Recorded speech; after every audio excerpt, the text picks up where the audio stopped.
Hello, this is Jerry Mitchell, and we are back from another episode of the Libertarian Uncensored podcast, going over all the posts on the Libertarian Uncensored subreddit. Let's get right into it. So first we have, he's half deaf, half senile, and that's a post from Donald Key, and that's a cross post from the Facepalm subreddit, and it looks like a tweet from Aaron Rupar, and who tweeted, reporter, if Putin escalates further, how far are you willing to go in response? Trump and what? Reporter, how far are you willing to go if Putin send more bombs in coming days? Trump, don't ask me a question like that. And yeah, for personally, I personally think, a lot of people say Trump's a Russian asset, but I personally think, he's more of a Ukrainian asset than a Russian. Well, definitely more of an Israeli asset than either of those. But between Russia and Ukraine, I definitely think he's probably more up Ukraine's ass. He was saying, "Oh, we got to end the war," but now he's just saying we got to arm Ukraine as much as possible. And yeah, it just goes to show you that both branches of the Uniparty are more interested in in continuing the global U.S. neo-imperial empire rather than having the U.S. be truly America first. Trump might say he's America first, but he's just gonna sell out to Ukraine or Israel just like Biden did, and that just goes to show you that they're all two sides of the same shitty coin. They'll all just sell you out to IPAC or whatever the special interest group is giving them the most money. And that's my thoughts on that issue. Then we have the Department of Justice said just side of RFK Jr. group's claim that news orgs can't boycott misinformation from Reason.com, posted by Phil Not Phil. And yeah, personally, I think no one should be forced to platform someone or something that they don't want to. But with that being said, I definitely do think the news orgs are the ones that are primarily producing a lot of misinformation these days. So I think that's important to consider as well. Just because I believe in freedom of speech doesn't mean I believe in no accountability whatsoever. And I definitely do think people need to hold the legacy media accountable for all the rampant misinformation that it spreads. And yeah, so that's my thoughts on that issue. Reddit, of course, that they just see RFK Jr. and are automatically. It's kind of like Don, since he's on Trump's team, they're automatically against whatever he says because Reddit's automatically against whatever Trump says or whatever anyone associated with him says.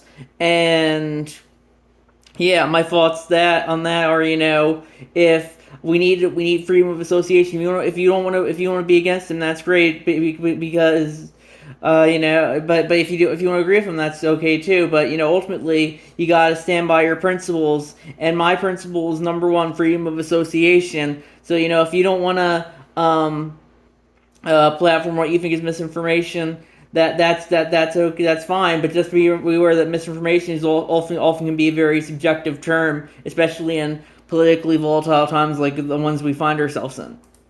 Then we have Republicans block House vote on Epstein file release if only Republicans joining Democrats as amendment fails 5-7 in House Rules Committee vote, posted by Donald Key, and that's a cross post from the all subreddit. And yeah, of course Reddit's gonna go after Republicans bad in regard to the recent Epstein stuff, but the Democrats were in power there they had the presidency for 4 years and the House and Senate for the first half of that, and they didn't release the Epstein files either. What's important with the Epstein files is it shows that both branches of the Uniparty are compromised in regards to Epstein's sex trafficking ring, and it's likely that Epstein was a Mossad agent, Israel, or an Israeli kind of CIA agent as well, and that just goes to show you how the U.S. government is pretty much just an extension of Israel's government at this point. And yeah, that's another reason I don't think that they want to cover up Epstein so bad. They don't want that being exposed. But between that and IPAC really being the most powerful lobby in Washington, increasingly it is getting exposed, and that's why they're trying to say, oh, anyone who's against it is anti-Semitic. Just because you don't care that Israel's government doesn't automatically make you an anti-Semite, And if you want to be anti-Semitic, just by being doing whatever you want to, but you gotta stand by your principles. You can't bow down to Israel's government like the U.S. government does just because they pull out anti-Semitism on you, the anti-Semitism card on you. It's like how all the Reddit shitlibs will say, "Oh, if you disagree with me at all, you're racist, sexist, fascist, Islamophobic, etc., etc." You just can't let Reddit keyboard warriors rule your life and tell you what you can and can't think. You gotta take a stand against that and say what you're thinking, regardless of how it might go over. And that's my thoughts on that issue.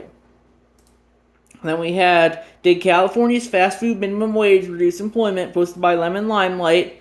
And they said, yes, according to a new working paper, we analyzed the effect of California's $20 fast food minimum wage, which was enacted in September 2023 and went into effect in April 2024 on employment in the fast food sector. And on just the data from the quarterly census of employment and wages, we find the employment of California's fast food sector declined by 20.7% relative to employment in the fast food sector elsewhere in the United States from September 2023 through September 2024. Adjusting for pre-AB 1228 trends increases the differential decline to 3.2%, while netting out the equivalent employment changes in non-minimum wage intensive industries further increases the decline. Our median estimate translates into a loss of 18,000 jobs in California's fast food sector relative to the counterfactual.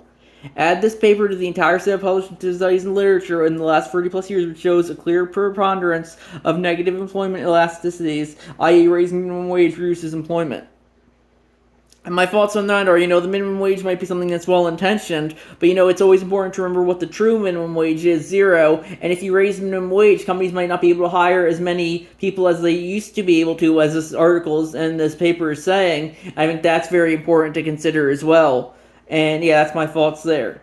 Then we have Elon Musk spent months slashing federal contracts. Now his AI company is celebrating a $200 million Pentagon contract and a new unit to get government business. But from Fortune.com, posted by Ninja Lover, and yeah, it just goes to show you how, people, a lot of people say we need smaller government, but, ultimately, the government, regardless of the size of it, is always going to be giving out contracts to those who are in the know rather than who's best fit for the job. And just because it's Elon Musk this time and it's more right code doesn't mean it's not something that happens on the left as well. When Biden was in office, all the government contracts probably went to progressive advocacy groups and NGOs.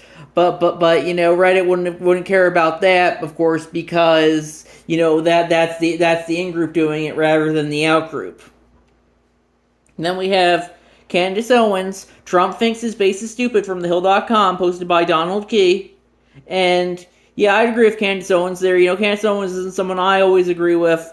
She does kind of strike me to be on the griftier side, especially since he used to be a mega SJW back in like 2014, 2015-ish or so. But yeah, I definitely do agree with Candace Owens here in regards to the Epstein files. Trump, he campaigned on releasing the Epstein files, but now that he's in power, he's just going to screw you over. That's why I say a lot of times politics is either you get stabbed in the front or stabbed in the back. Kamala might have been a stabby in the front candidate, but Trump is definitely a stabby in the back candidate.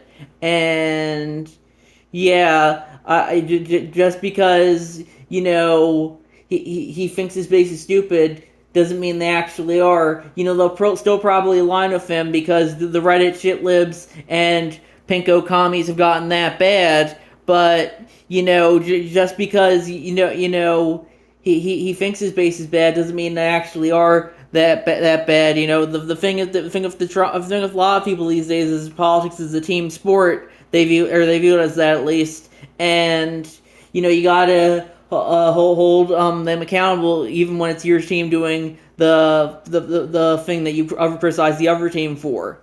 And yeah, I definitely do think a lot of MAGA is criticizing Trump for his handling of the Epstein stuff, and I do think that's hopefully how things are going to start going. But both the in group and the out group will share the same amount of blame for when they go against the person's values, regardless of which side of the political aisle they lean on. Then we have What Does the MAGA World Think of Epstein? And then that's a 9-minute video posted by Donald Key. And yeah, I'm not going to look into all that, but yeah, just because just because some MAGA might be defending Trump's calling Epstein a hoax and trying to downplay it doesn't mean all MAGA are. I definitely do think you do have some more principled MAGA folks, just like you have some more principled progressive folks. But of course, on Reddit, it's they'll always downplay the size that they'll always try and play up that the outgroup all has the same thoughts on something, even though that's not the case in anything. Just because some members of the outgroup might say something doesn't mean that all members of the outgroup say something. That's Reddit for you. It operates on an inherently very much collectivist mindset, where if one person says something, they suddenly represent the entire outgroup, even if it might be a fringe belief at best among them. Then we have MAGA media can't keep their dates or facts right. Is O'Reilly going senile as well? Posted by Donald Key, and that's a cross post from the Boomers Being Fools subreddit, and that looks like a YouTube video of Bill O'Reilly saying something, I guess, about Epstein. I don't know. And yeah, just because Bill O'Reilly says something, doesn't mean that everyone on the MAGA side agrees with it. Bill O'Reilly really hasn't been the right's preferred pundit since like 2006 at this point. Since then they've had Glenn Beck, and now I would say the right's preferred pundit is more Tucker Carlson than anyone else. But it's good to call him out. But that just because he says something doesn't mean that everyone on the Republican side automatically agrees with whatever he says. And that's my thoughts there. And yeah, I think we're gonna wrap it up there. I'll see you guys in the next episode. Bye.